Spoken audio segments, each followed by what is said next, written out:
enfants du Bénin debout. Le décor est désormais planté dans la 6e circonscription électorale. Réunis à Kassato ce samedi 13 septembre 2025, autour de leurs collègues et promotrices d'école Anita Ahwandino-Ogou, les enseignants ont officiellement annoncé leur soutien à la candidature de Romuald Wadayi pour l'élection présidentielle d'avril 2026. En vous réunissant aujourd'hui autour de moi, pour déclencher ce que j'appelle le rouleau compresseur de la victoire, les enseignants, par leur influence et leur proximité avec la population, seront les premiers ambassadeurs du projet Wadayi dans chaque école, dans chaque village, dans chaque quartier. Dans leur déclaration, les enseignants ont d'une seule voix affirmé leur adhésion au choix du candidat désigné par la mouvance présidentielle. Une mobilisation qui sonne comme un engagement collectif à ses côtés. Avec conviction profonde et une vision claire pour l'avenir de notre système éducatif, je suis ici pour témoigner de notre soutien à la candidature de M. Romuald Wadayi. En soutenant M. Romuald Wadayi, nous soutenons un programme qui met l'humain au centre, qui valorise l'éducation et qui promeut l'égalité des chances. Nous soutenons un leader qui comprend que le développement durable de notre nation passe nécessairement par l'autonomisation des femmes et l'épanouissement de chaque enfant.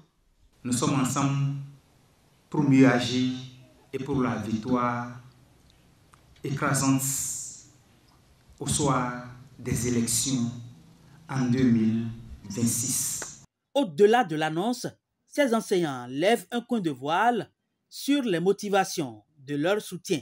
Ils rappellent les acquis enregistrés ces dernières années dans le secteur de l'éducation. Premièrement, la cantine scolaire. C'est un pilier fondamental pour l'éducation de nos enfants. Deuxièmement, la reconnaissance et la valorisation de la gente féminine au poste de décision. Au cours de ces dernières années, nous avons été les témoins directs de l'engagement du gouvernement de la rupture, auquel appartient le ministre d'État Wadayi Romuald. Envers notre secteur, je me souviens encore des défis que nous affrontions il y a quelques années. Des retards dans le reversement des salaires, un manque criard de matériel didactique et des infrastructures vétustes. Aujourd'hui, grâce à une gestion rigoureuse et une allocation plus judicieuse des ressources, nous constatons une amélioration significative du versement de nos salaires et de meilleures conditions de travail.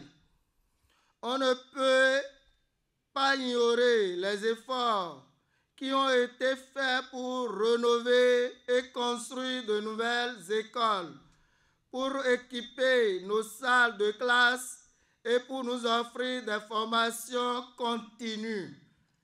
Ces actions ne sont pas le fruit du hasard, mais de la vision et de la détermination d'un homme qui a compris que l'éducation est le pilier de notre société. Mais les enseignants ne s'arrêtent pas aux acquis. Ils formulent aussi des attentes claires pour l'après-élection. Nous aspirons à une revalorisation de notre métier. Nous souhaitons que le reversement des AME soit effectif et que le statut de l'enseignant soit renforcé, que nos salaires et nos primes soient ajustés pour refléter l'importance cruciale de notre travail.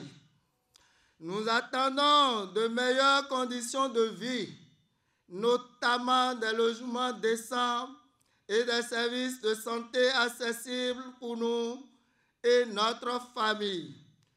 Ce soutien s'inscrit dans une dynamique politique qui prend forme à quelques mois du scrutin présidentiel prévu pour avril 2026.